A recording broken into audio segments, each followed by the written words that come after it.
Okay, sawa.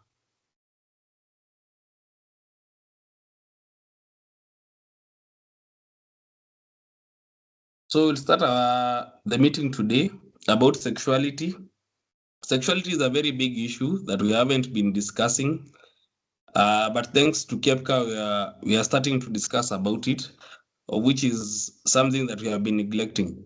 So today we have Dr. Muthoni, who is a medical gastroenterologist at the Division of Health and of Aging and Palliative Care and older persons at Kenya Ministries of Health. She specializes in health aging, older persons, brain health, dementia, prevention, and sexual health. So Dr. Modani is particularly passionate about SRH issues across the life across, advocating for open and informed conversations and the integration of sexual and reproductive health uh, services into palliative care and geriatric care. With over a decade of leadership in helping aging, she has shaped national strategies, mobilized close global partnerships, and driven community-based health innovations to ensure comprehension and person-centered care. Her commitment is to empower older persons and of all ages to live with dignity and to health and joy while addressing often overlooked aspects of sexuality, intimacy, and reproductive health. So let's welcome Dr. Muthoni as she starts her session today and as we listen. Thank you. Dr. Muthoni, you can take over. Thank you very much. And thank you very much for the kind introduction. Good afternoon, good evening, everyone. And thank you so much for being here to explore a topic that is close to the heart, but often lives somewhere in the shadows. So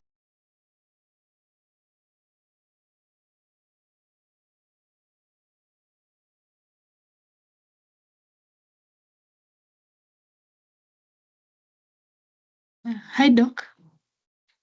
You are on mute.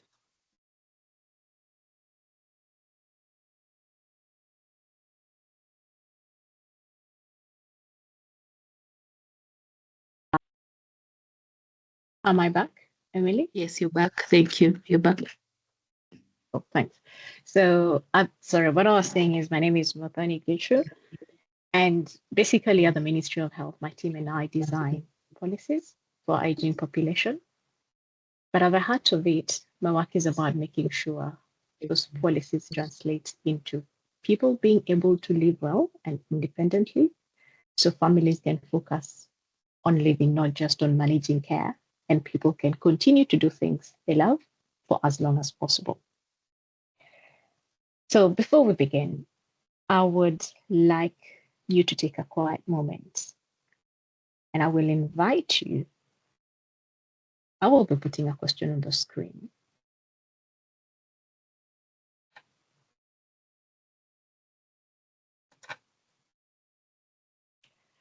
And what I'm doing right now, I'm inviting you to just notice what comes up for you.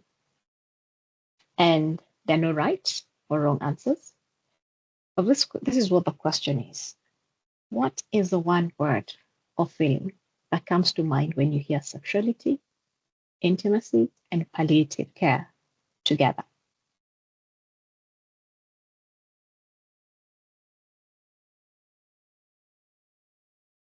You can type that on the chat box if you can.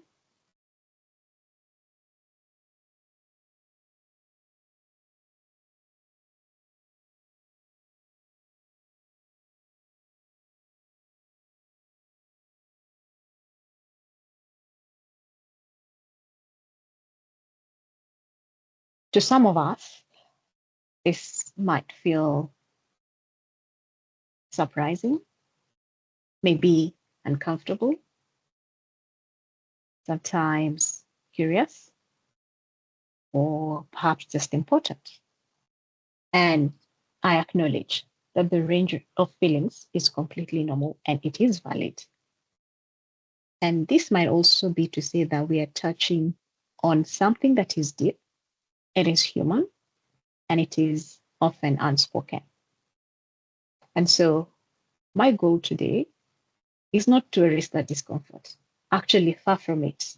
It is to walk through its kindness and to offer an understanding of hopefully practical tools that I hope will leave you feeling empowered and just maybe hopeful.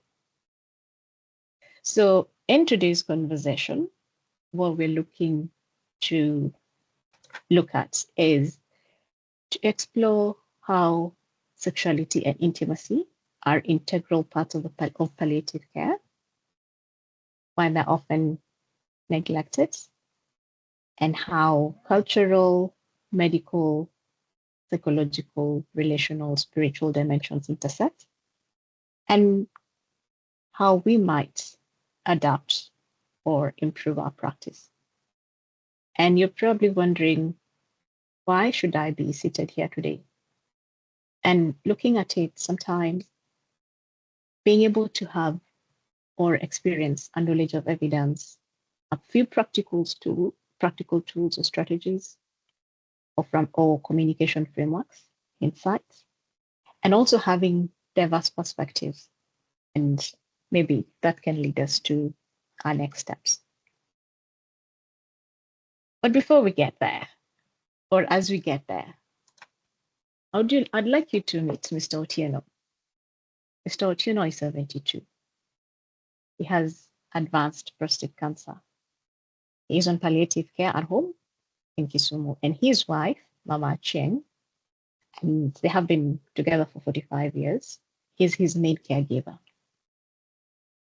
So during one of the visits, the nurse notices tension between them, and Mama Cheng avoids physical closeness, saying, but you know what? We are too old, like those things are behind us. However, Mr. Otieno looks withdrawn and completely avoids eye contact. And from Mr. Otieno and Mama Cheng, I would like us to just think through a couple of things. What is the issue here? Or what kind of issues might we be dealing with? And then the other thing I would invite us to to think about is what challenges are in this particular context. As a healthcare provider, how is it that we can explore what Mr. Otieno's emotional needs are?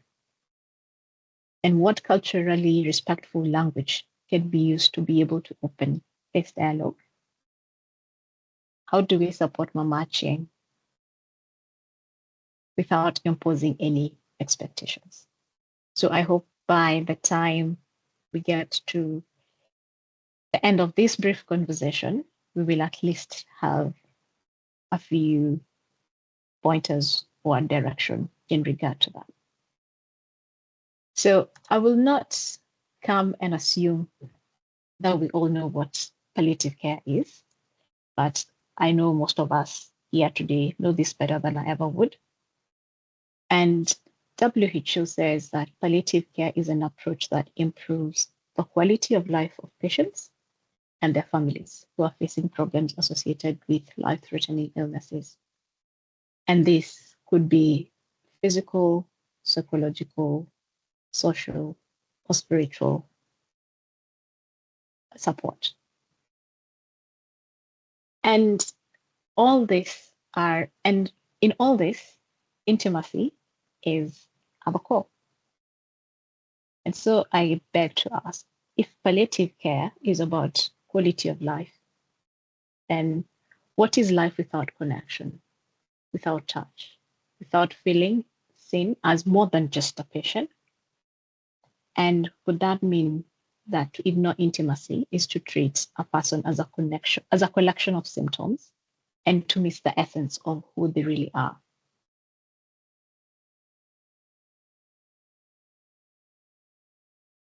And then we will go to checking and asking ourselves, so what is sexuality? And again, WHO has defined sexuality as a central point of our humanity, and that is throughout our entire lives. And it is our capacity to feel attractive, desirable, and connected to our own body. It can be expressed, or it encompasses sex, gender roles, and or identities, sexual orientation, eroticism, pleasure, intimacy, and reproduction. And sexuality is experienced and expressed in thoughts, fantasies, desires, beliefs, attitudes, values, behaviors, practices, roles, and relationships. And while sexuality can include all these dimensions, not all of them are always experienced or expressed. And in addition to that, sexuality is influenced by the interaction of biological, psychological, social, economic, political, cultural, legal, historical, religious, and spiritual factors. And then you will probably be asking, how about intimacy? So intimacy is basically the feeling of closeness or connectedness to somebody else, or connectedness with another person. And the thing about intimacy is that it is the bigger umbrella, and it can be expressed as emotional. This is where we share our deepest fears and hopes with someone who listens without judgment. It can be physical, and this is so much more than sex. It is holding hands, the rub on the foot, it's brushing somebody's hair, it's a hug that lasts a few seconds longer. Could also be spiritual, where there is, just sitting and sharing silence, maybe watching a sunset, meditating, a prayer, a feeling of a deep bond, or sometimes just a wordless bond. And then we have sexual activity, and then sexual activity is just one possible expression of intimacy and sexuality. And it can go from intercourse to sensual touch or any other form of shared physical pleasure. And the key here is that intimacy is the goal and sexuality is just a part of that. And for some, it may be a large part, for others, a small part. And our job is to honor that entire spectrum. So while we are here, just take a moment to think about, what does sexuality and intimacy mean to you? And where did these thoughts and feelings originate from?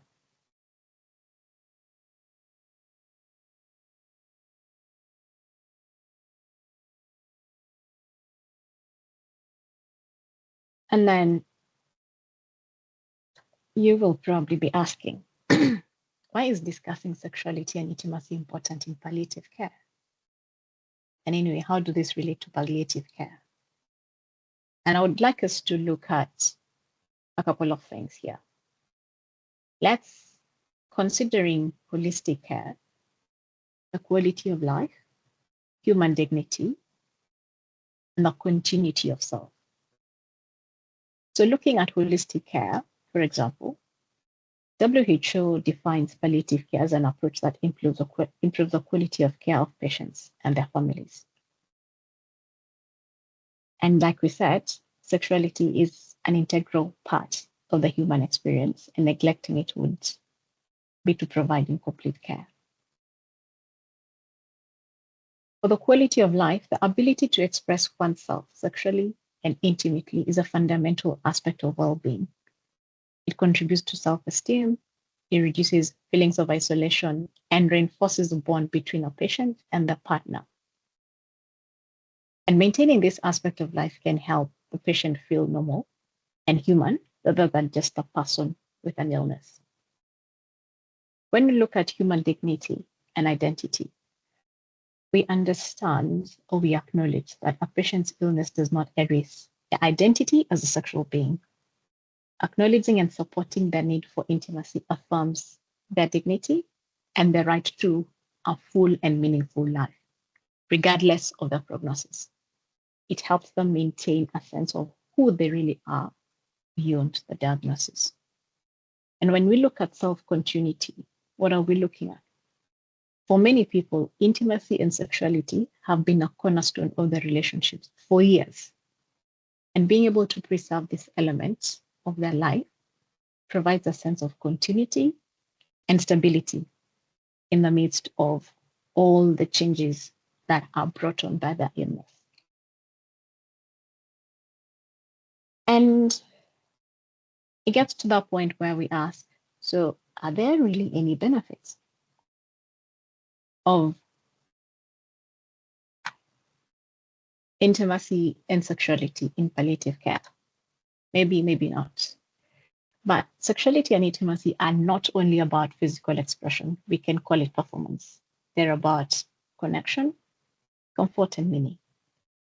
And among the many benefits, we have improved mental health, where intimacy and sexuality expression can improve emotional and psychological well-being. It can reduce the feelings of isolation, anxiety, and depression, which actually come in very much, and especially when one receives a diagnosis of a chronic condition.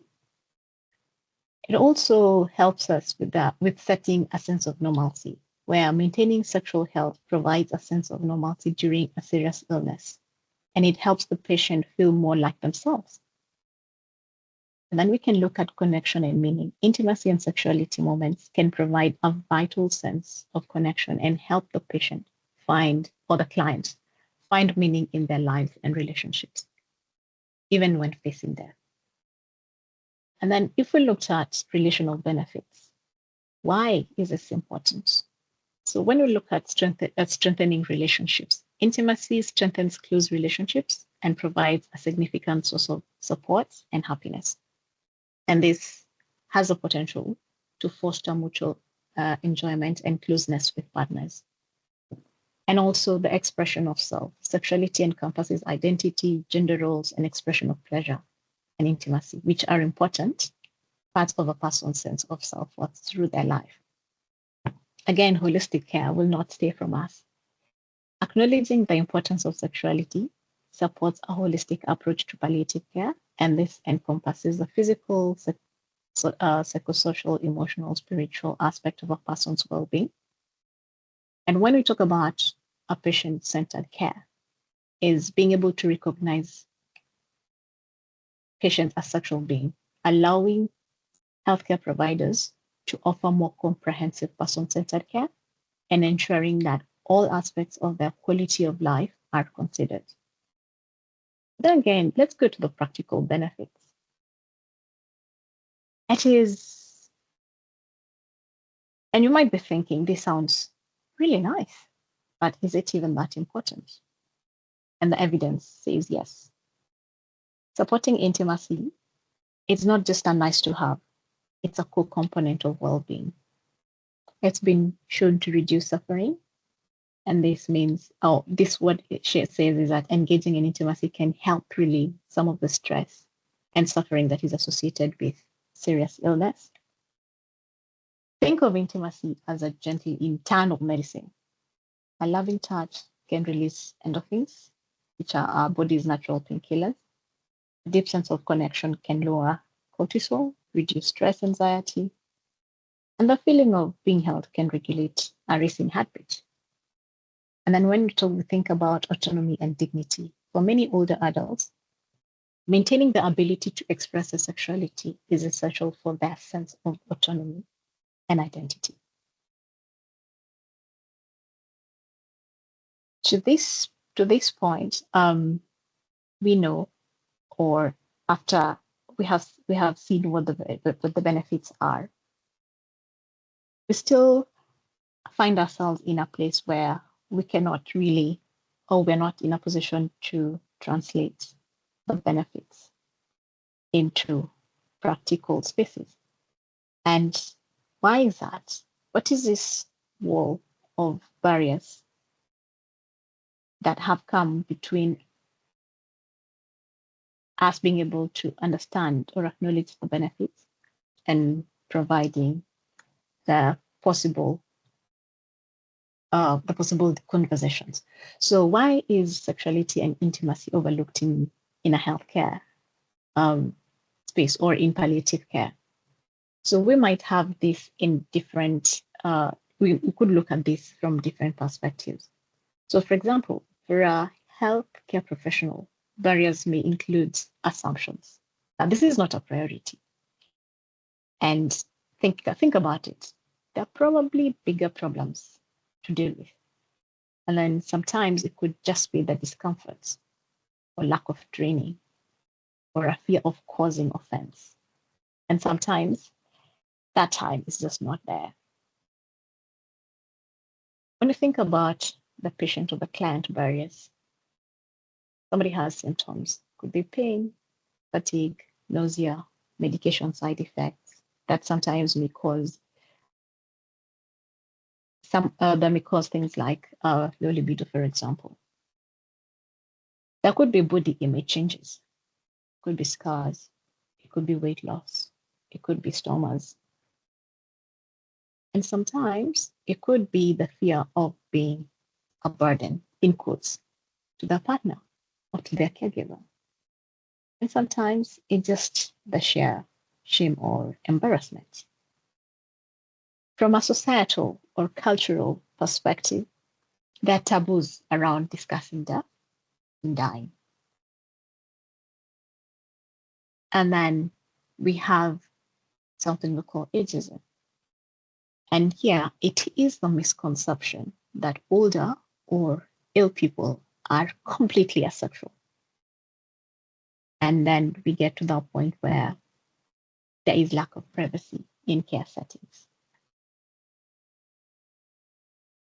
So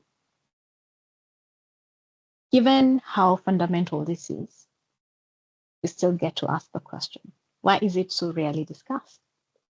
And I would like you to think of it as like this wall of bricks that is built from all sides.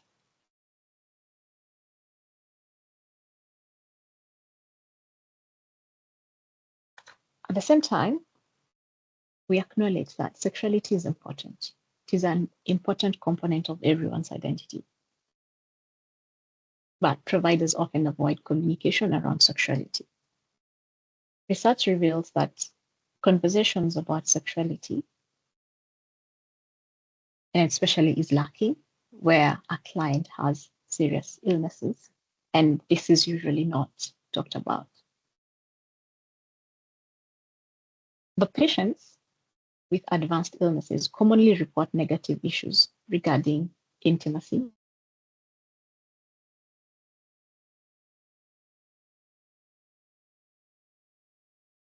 not had their care provider ask them about sexuality and intimacy, or does it even mean anything?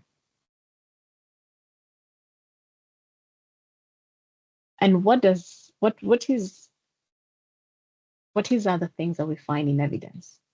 That clinicians often overlook sexuality or sexual and intimacy concerns, though patients report that they need. It is a need that they have that that has gone unaddressed for a very long time. Clinicians as well have limited training, and they often feel unprepared to handle or to even have this conversation. And then looking at the description of how chronic illness and life-limiting diagnosis alter sexual function and relationships. There is that, we know that happens. At the same time, patients and clients value intimacy. And the expression of intimacy persists in older persons, in end-of-life care, And despite whether somebody is in an institution or whatever environmental barriers they could be experiencing. And many patients value emotional connections, closeness, affection over purely physical sexual activity. And various barriers have been reported, as we have seen. So what I would like us to do at this particular moment is actually be able to see that sexuality and intimacy is not alternative medicine. It is actually human connection medicine. It boosts self-esteem, it counters loneliness, it reaffirms a person's identity. And research over and over shows that this is important, it is often unmet, and it is a need that directly impacts the quality of life. So what are some of the strategies that we can lean into? And I am not saying that this is the only strategy. This is an example of a tool, the PLI-SSIT model or framework. It is an example of a tool that we can use because it is a simple model of for healthcare professionals and can also be a useful guide for caregivers to approach the topic. And I would like us to think about Mr. Otieno and Mama Cheng as you go through this. So where do we begin? We begin with taking permission. And this is the most critical step that we need. It is about creating a safe space where the topic is allowed to exist. It's not about prying, but it is about normalizing a conversation. For example, if I am seated or if you're seated as a healthcare provider, you could make a statement or on one of those visits, you can have a conversation with a client and they can say, many people in your situation have questions or concerns about intimacy and relationships. It's okay to talk about that here if you'd like. So we offer an option and we are able to open a conversation. And for a caregiver, it might be, I love you and I miss being close to you. There is no pressure. I just want you to know I still need to feel connected, right? And then when you talk about limited information, we need to be able to provide basic, relevant information. For example, it is common for this medication to lower your sex drive, and it is a normal side effect. Or the fatigue you're feeling can make intimacy feel like a chore. That's the illness. It totally has nothing to do with you. And then from there, we go on to provide specific suggestions. And this is about offering practical advice. For example, we could say, or adaptive ideas. And this could be saying, maybe you could try exploring intimacy in the morning when you have more energy. Or taking pain medication 30 minutes before intimacy might help. Or use extra pillows for support, can make cuddling more comfortable. Or it could also be focus on sensual touch rather than goal-oriented sex. And then we offer intensive therapy. And this is referring to a specialist. This could be a counselor, a sex therapist for complex issues. And the heart of the model is the permission. You're not required to be an expert. You're only required to be a compassionate human who is willing to open the door. And yeah, maybe we can have a few examples that we can look into. So I'd like you to meet Arthur. Arthur is 78 and he has advanced heart failure. His wife, Margaret, is his primary caregiver. and the sexual relationship has ceased due to author's fatigue and fear of exhaustion. And unfortunately, they both feel a growing distance, but they somehow don't know what to do about it. And so on their next visit, the nurse notices that Margaret looks stressed and asks, "How are you, Arthur? How are you and Arthur managing to find moments for just the two of you, like away from the illness?" So this question opens door. And Margaret might just say that they miss being close. And then the nurse normalizes the feelings and suggests or could suggest redefining intimacy. And this could be something like, for many couples, intimacy becomes less about intercourse and more about connection. What if you set aside some time just to hold each other or give each other a gentle massage? And so the takeaway from this is that intimacy can be adapted, and the goal is connection, not performance. And then we are back to Mr. Otieno. So on their next visit, Mr. Otieno, the nurse gently invites Mr. Otieno and Mama Ching to a conversation. And it would go something like, "Mr. Otieno, Mama Ching, sometimes illness and age bring changes in closeness and relationships.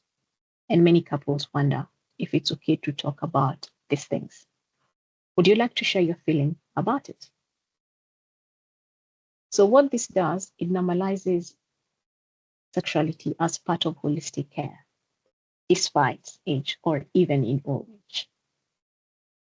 And then we'd go ahead and provide reassurance and say it is common for couples, even in their 70s, to still desire closeness. And intimacy is not only about sex, it includes touch, companionship, and comfort. And this helps clarifying that avoiding physical closeness may cause distress and withdrawal, yes, and it may be what we are seeing in Mr. Otieno. And then what are the specific suggestions that we can have? We can suggest gentle non-sexual intimacy, such as holding hands, sitting together, praying together, or sharing a massage or even a walk. And encourage Mama Ching to see intimacy as part of caregiving and not as a burden. And if we get to that point where the couple still continues to struggle, we make a referral to a palliative care counselor, or sometimes a faith-based couple support group. And now I will invite you to meet Mary. Mary is a 55-year-old lady with advanced breast cancer. And often she told her nurse about pain and fatigue, but never about the fact that she's avoided intimacy with her husband, Peter, because she felt unattractive after her mastectomy. Peter, meanwhile, is feeling rejected and isolated. And so they visit a counselor. On one of their visits, there is a counselor who's available. And the counselor asks Mary, "So how has the illness affected the way you see yourself as a woman?" And what this does is the counselor gently opens a conversation and could say something like, "Mary, many people go through breast cancer treatment. Many people going through breast cancer treatment find that it affects how they feel about closeness and intimacy. Is it something you'd like to talk about?" And this gives Mary permission to share feelings without shame or being embarrassed. And then the limited information here we provide is explaining the changes in body image and intimacy, and acknowledging that they're common after mastectomy. So this is being able to normalize her experience. Like, you're not alone. Many couples go through this. And it doesn't mean that intimacy has to end. And some of the specific suggestions that we can offer is encourage non-sexual intimacy. Would be again holding hands, cuddling, gently massage, words of affirmation, and also support the couple in exploring or suggest that the couple explores new ways of connecting that don't rely on appearance. And if distress persists, this is where we get to refer to a psycho-oncologist for deeper body image and couple therapy support. And what is our takeaway here? Addressing psychological barriers like shame or body image is as important as the physical ones. And yeah, now I will invite you to meet Fatuma. Fatuma is living with advanced cervical cancer in Mombasa, and she is deeply religious. She and her husband Yusuf still desire intimacy, but Fatuma feels guilty. And she says, I should be focusing on prayer, not these desires. Yusuf, however, is confused and worried. And the provider might begin, Fatuma, sometimes people feel torn between the faith and the desire for closeness with their partner. Many patients or clients in your situation have similar questions. Would it help to talk about this? So this helps acknowledge her guilt without judgment. And for the limited information, we provide a balanced explanation. Like faith and intimacy do not have to be in conflict. Intimacy is also about love, care, and companionship, which many faith traditions value. And this helps address Yusuf's confusion, affirming that his desire for closeness is natural. And what are some of the suggestions that we can provide this couple with? We suggest incorporating faith into intimacy, praying together before or after moments of closeness, or again, encourage redefining intimacy as tenderness, care, as well as spiritual, and also physical connection. And this means that we normalize that even during illness, maintaining intimacy can strengthen resilience.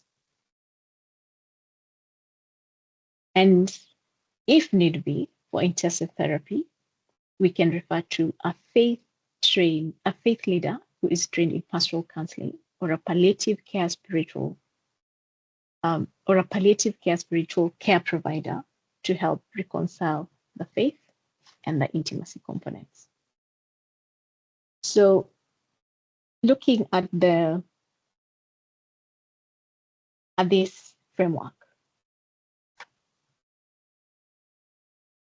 So what we're talking about is that the PLISSIT model, when we have the permission or when we're able to get permission, we're able to break silence and normalize a conversation. And then when we provide limited information, it helps correct misconceptions and provides reassurance. When we talk about specific suggestions, like we offer practical and culturally sensitive options. And then when we get to intensive therapy, we refer to deeper specialized support where needed. And the whole idea is that this framework ensures that even in a context like ours, where age, illness, and faith heavily influence intimacy, providers can address sexuality respectfully and effectively. And now, if we were to look at practical strategies, from a healthcare worker's perspective, what is it that we can do? We can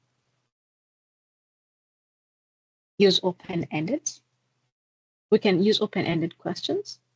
And at the same time, we normalize questions during assessments. We need to be aware of our own biases and discomforts because they can very easily come in between us providing the care and that being a missed opportunity. We ensure privacy. For example, we knock on the doors or close curtains or support couples to schedule private time. We also need to be able to acknowledge and validate concerns. That is, even if you cannot, quote unquote, solve what those concerns are. And also provide resources and referrals like counseling, support groups, or educational materials. And the other very important concept is being able to respect cultural and religious values, where we frame sexuality as part of dignity, love, and connection, and not only physical intimacy. And for a caregiver or a partner, what does this look like? Communicate openly and lovingly about desires and limitations. Keep the fear at bay. Be creative and flexible, and be able to focus on touch, presence, emotional intimacy, and not necessarily or not only the physical intimacy. And most of all, it is okay to ask for help from your palliative care team. And looking at the patient or the client, your needs and desires are valid. They absolutely are valid. It is okay to initiate this conversation with your care team and also with your partner. And most importantly, you're more than the illness. And so one of the things that I take away from being able to have this conversation is sexuality and intimacy remain essential aspects of the human life, even and especially in the face of serious illness. As providers, families, and communities, we have the responsibility to ensure patients are seen as whole persons and not just bodies that are in need of treatment. Acknowledging and supporting sexuality and intimacy is an act of kindness and respect for the whole person. And by giving ourselves the permission, by giving ourselves and others the permission to speak about this forgotten language or this bit that is core but lives in the shadows, we affirm life, love, and connection in the face of illness. Also, by creating safe spaces, challenging stigma, and approaching sexuality and intimacy with empathy, we can restore dignity and comfort to patients and families in their most vulnerable moments. So if we look back at where we have or what we have been talking about for the last 45 or so minutes, we started with a moment of reflection, and perhaps that came with a fair bit of discomfort. I'm sorry if it did. We have defined intimacy as a core human need. We've understood or have a conversation around the barriers, the benefits of including, or the benefits of sexuality and intimacy in palliative care, and have explored a practical tool and hopefully seen it in action. And looking at this, one of the things that I would like us to think through is that it is not about adding another task to an already difficult journey. It is about recognizing that with the language of caregiving and treatment, there is always a room for the language of the heart. It's about giving permission to ourselves and others to love and connection to exist in whatever form it can.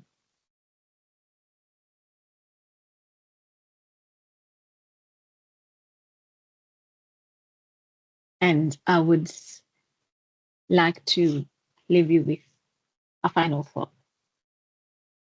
So Rumi says, the wound is a place where the light enters you. in the landscape of serious illness, intimacy can be that light, a light of comfort, of connection, of remembered humanity. And thank you for your time and attention. And I look forward to hearing your reflections, questions, and shared experiences. Over to you, Gitonga.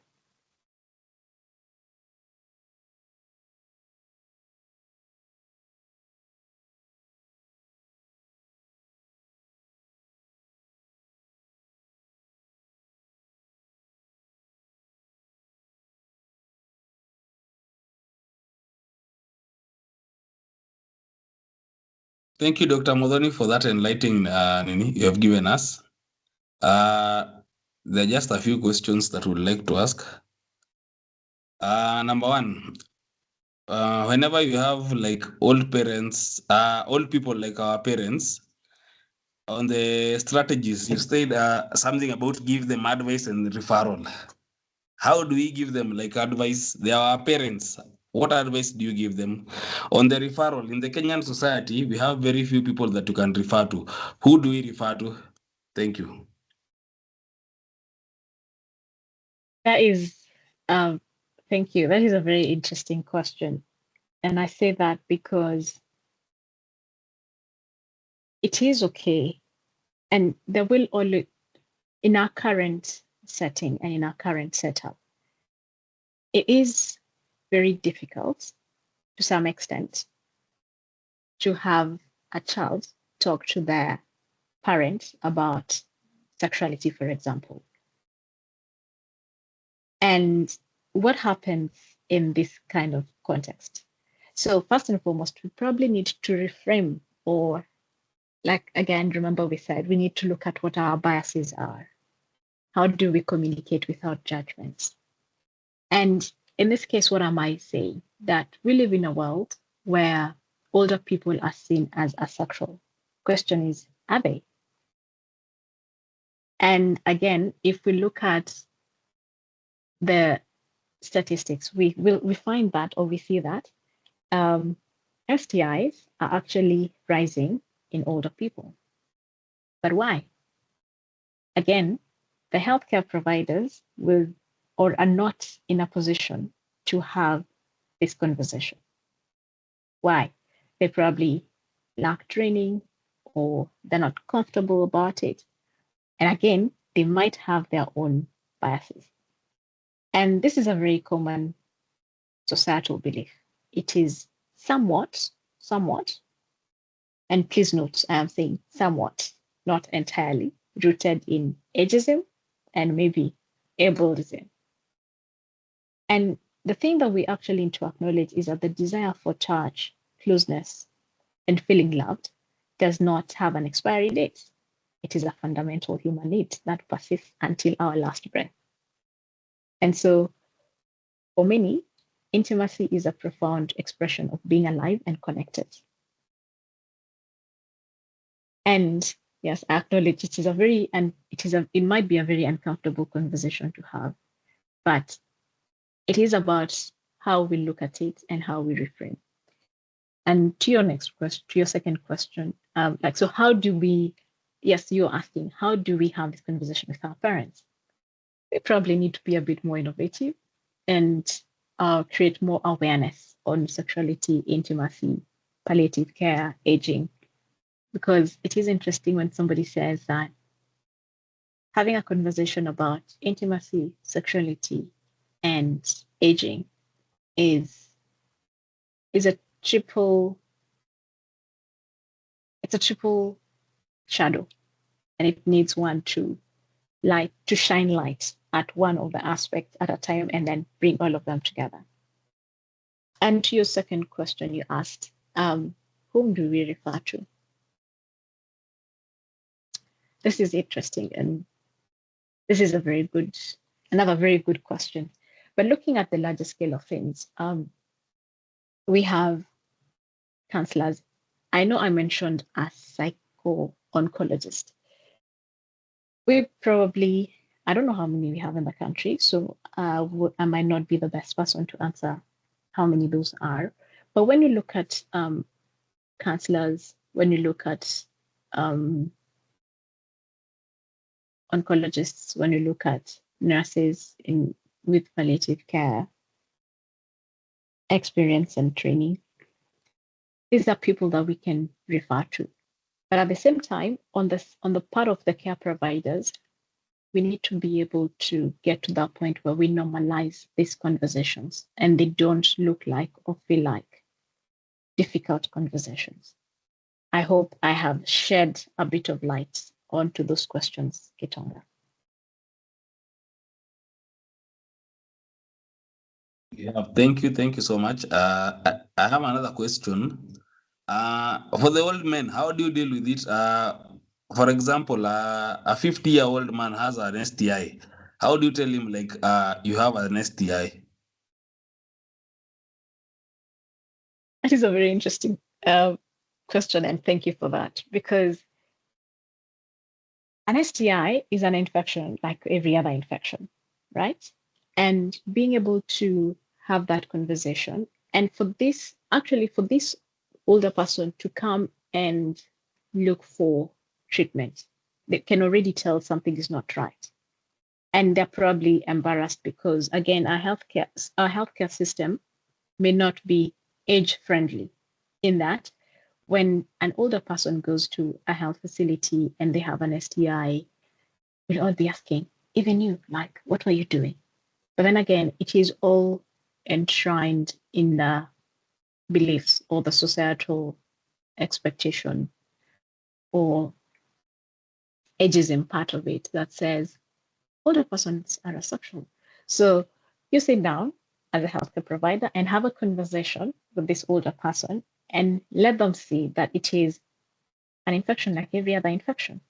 It's just that with this one, we probably might need to do a few other things like contact tracing, provide resources on what to do or the conversations to have around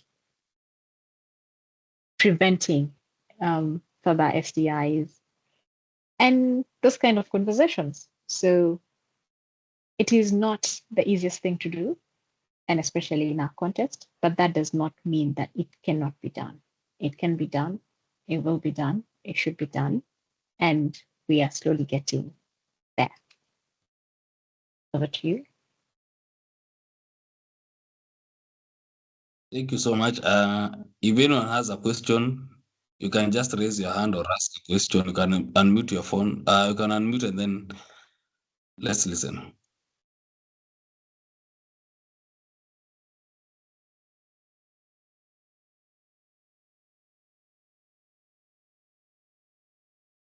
So we have a question. Can I train on sexual? Can I train as a sexuality specialist? If so, where?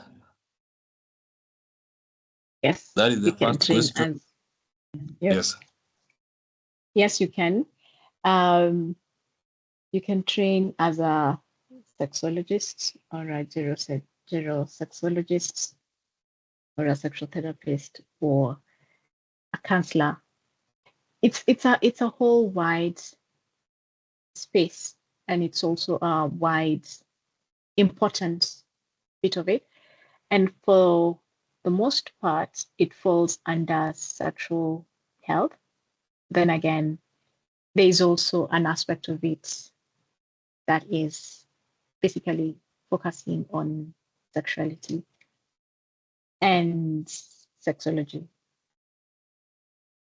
Where I know we have a couple of institutions in America. I don't think we have any in our country as yet, or hopefully, and I could be wrong. If there is any, kindly let us know. I am also curious about it, and I would also like to hear more.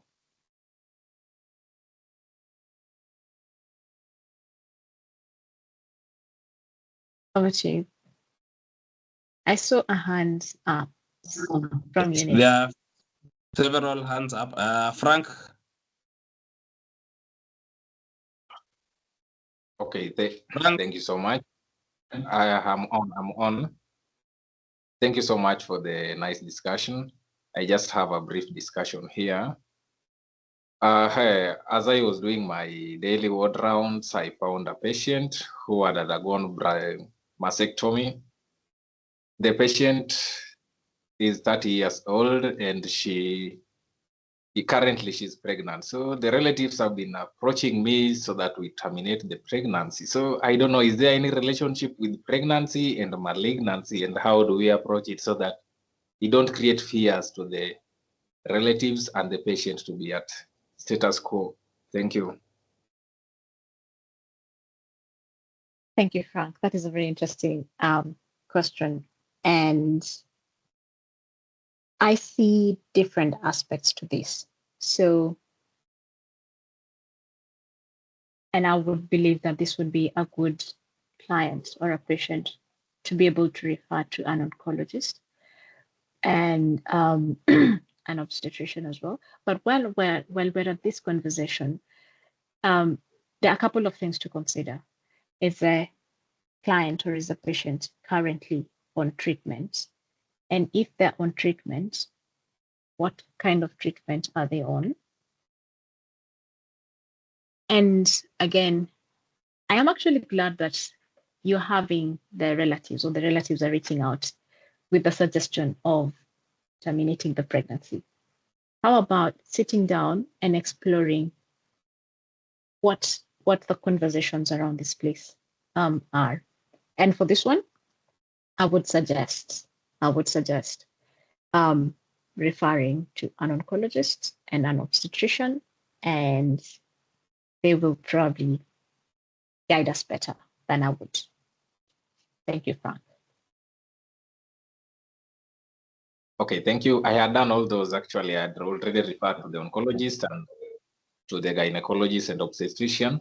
But so I just wanted to know that, is it a good, how do you actually approach the relatives actually? Because for a relative to ask you anything, they have full trust on you, so that they get the relationship between the oncology part and the obstetric part, so that they feel confident with their client or with their patient around. I think one of the resources that we can utilize here is being able to bring a team together and possibly have a family conference kind of experience, so that we can have conversations that are guided from the oncology aspect, from the obstetrics aspect, and also bringing in the family as the main caregivers of this individual. So in this case, having a multidisciplinary team sit to have this conversation would be, in my opinion, a very important aspect.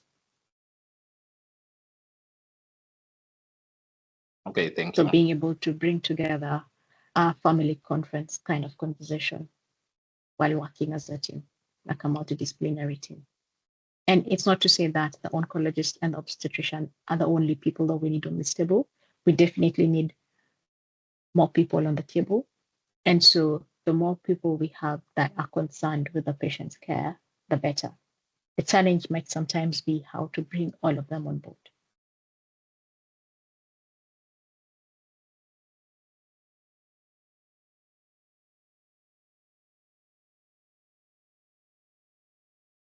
Over to you, Gitonga.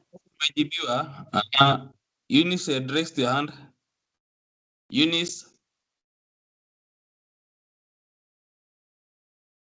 Yes, you can hear me? Hello? Yes, we can hear you. Yeah, I just wanted to answer a question that somebody had asked about how to go about an elderly person concerning the sexuality issues. I just wanted to say that the first time, the first contact with the client is very, very key, how you handle them. And when you're able to control any other symptoms, they'll be able to listen to you when you talk about sexuality issues. I've not had any difficulties even talking to like our mother and my dad, like a dad and my mom, people who are older. But when you bring up that topic, in fact, they are the ones who really feel very happy. They really appreciate. I remember like the couple who said that they call me Madam Bedroom, they were very, very happy just to talk about sexuality issues, how they are feeling. And since you are not going to start it the first time you are seeing the client, they will be very receptive. And how you handle it in a very, like a humor. You don't appear very serious when you are handling such issues. So I'm saying that like counselors, we have to know how to approach it, because like now when you tell me that you want to refer me, you will find me, I will refuse. I want you to handle me from beginning until the end. So let us try to practice it, and it is possible. Thank you. Thank you, Eunice. Thank you so much. I have a question. If we have a patient with penile cancer, acha niulize, tunafaa kuanzia discussion before, after the castration ama after? Thank you. Okay, thank you for that question. If I would just get a bit of clarification, what discussion are we talking about? What discussion do we start before or after? The intimacy bit on how they will relate with the wife. Okay. The reason why I asked you that question is because when we say, when do we begin the discussion, we need to be clear about what discussion are we talking about. It could be discussing finance, it could be discussing advanced advanced care planning. So at the very end, if we could make this a practice, at the very first time that somebody gets a diagnosis, right? And this is because, again, we have seen that intimacy is a core part of being human. So upon getting a diagnosis, I know that there are very many things that we need to talk about and think about. Looking at two aspects: one, holistic care and person-centered care. So if we look at those two aspects, it is best to start at the very beginning. At the same time, it is important to also check with the client, when are they ready? Because sometimes they might not be ready. And if they're not ready, we can bring in the conversation or seek permission to have that conversation. But are they ready? Because if they're not ready, then they are unlikely to be receptive. So it is important that we're able to balance those aspects. And the goal is to become comfortable enough to open the door and not to have all the answers, but be able to practice the permission statements. And remember, we're not asking about their sex life. We are giving them permission to talk about their well-being. Over to you, Victoria. That's okay. The other thing is, men view like sex like to be very penetrative and intimacy. How do you make them like culturally feel them like everything is about sexuality, is not about like penetration? How do you talk to them about that? How do you breach those cultural barriers? That is interesting. And again, when that statement comes, or that statement is presented as men see, maybe there is a bit of a stereotype to it. But thank you for sharing that stereotype. And one, creating awareness about intimacy and sexuality. And when we were defining the concepts, we talked about sexuality, we talked about intimacy, and we talked about sexual activity. And sexual activity is just it's actually a drop in the ocean in the intimacy conversation. So one, being able to create awareness about intimacy and sexuality from the bigger picture. And secondly, being able to help redefine intimacy when, and especially in the context of illness. And then again, the other thing is being able to acknowledge that when we get to this aspect or to this point, intimacy and sexuality is not about performance. It is about connection. So being able to build those bonds that allow people to feel wanted and needed, attractive and desirable. Over to you.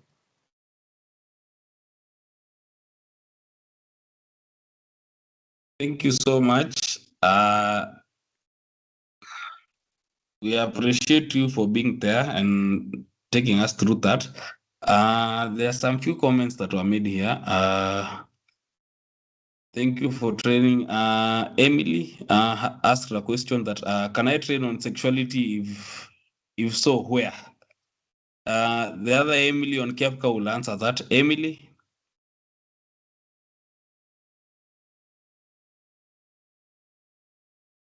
I think, yes, hi Gitonga. Dr. Mwinga will answer that as she finalizes. Thank you. Okay. Thank you. Gitonga, I have, Gitonga, please allow me. I have about 2 questions that I just received. And one is asking, what about patients with cognitive impairments, like advanced dementia? How do we handle issue of consent?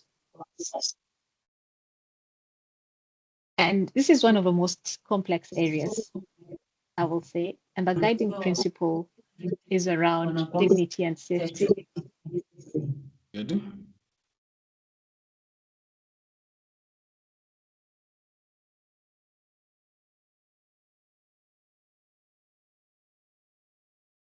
Okay, I will go back and say that this is about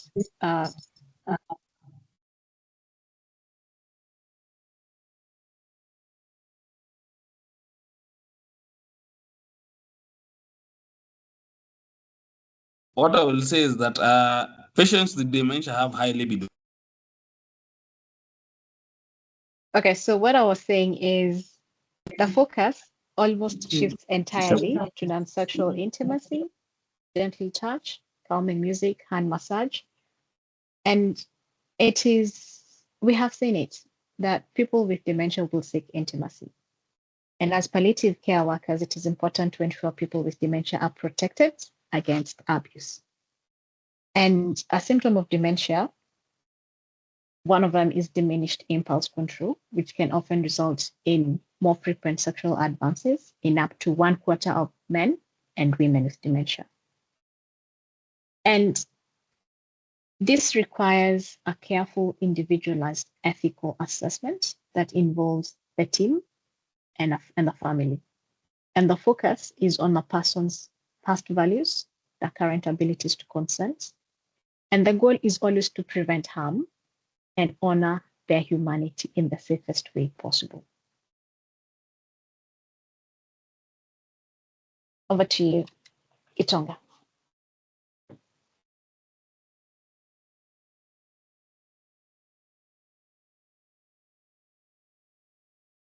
Thank you for that. I would like to welcome Dr. Esther. Give us just a few comments on that and then we can discuss. Dr. Esther.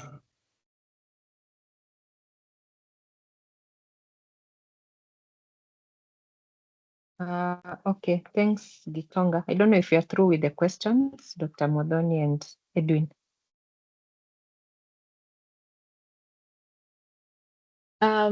I have maybe 2 more questions that I received. Okay, you could take those 2 and then we wind up the session for this evening, if that's okay. All right, so there's one question. So as a caregiver, I am exhausted. And the last thing I think about is intimacy. How can I possibly meet this need when I'm barely keeping up when I'm barely keeping my head above the water. And one thing I would like to say is that this is such a real and heartfelt concern. And thank you for sharing it. Caregiver exhaustion is a real everyday experience.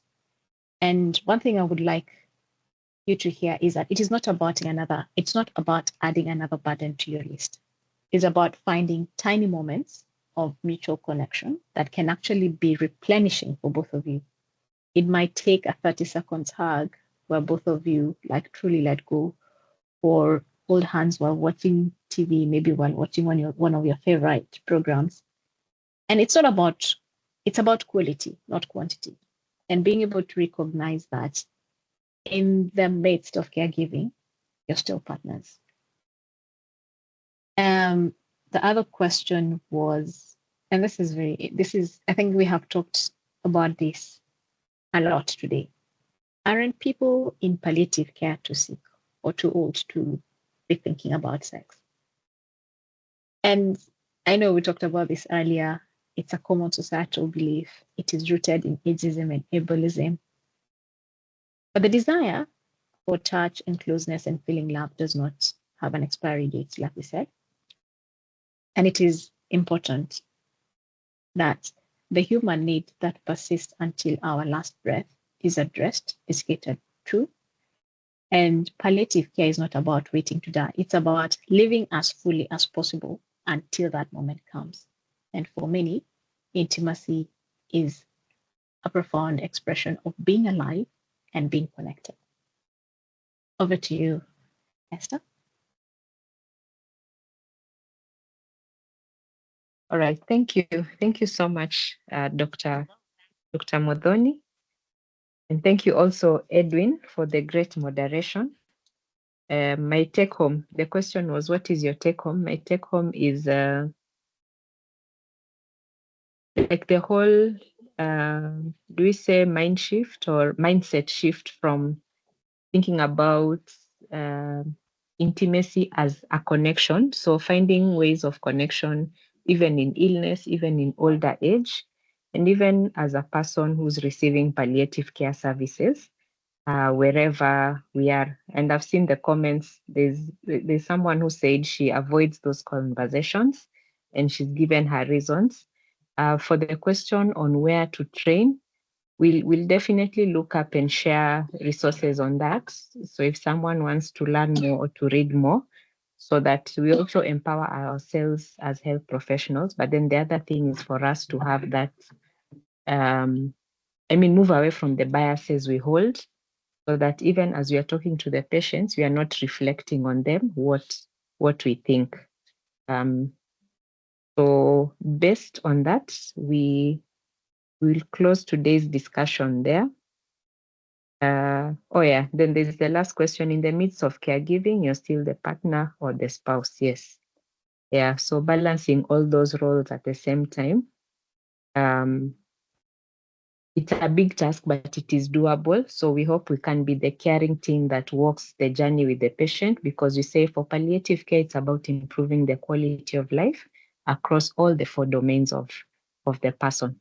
So thank you so much, everyone, for joining today's webinar and for the conversations that have gone on.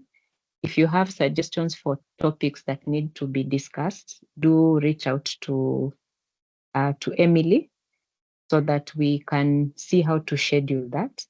And then the other thing is that we are still inviting you for the Palliative Care Conference that's coming up in February, 25th February to 27th, 2026.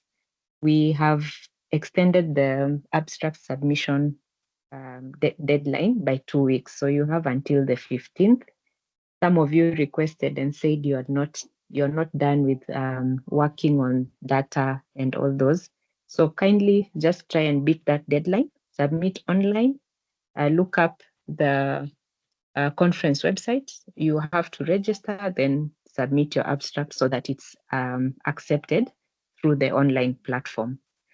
We shall be giving feedback on for those who have been successfully accepted in terms of the abstract submission in the coming months, so that we give you enough time to work around your travel to Mombasa. Asanteni sana. We can give our speaker or moderator claps. I think you know how to do that. There's an emoji button, yes, at the bottom of your screen. Yeah, thank you so much. We wish you all a good evening or a good day wherever you're joining us from. And let's keep engaging and being the palliative care champions and also patient advocates wherever we are. Asanteni sana. Have a great rest of your day. Bye.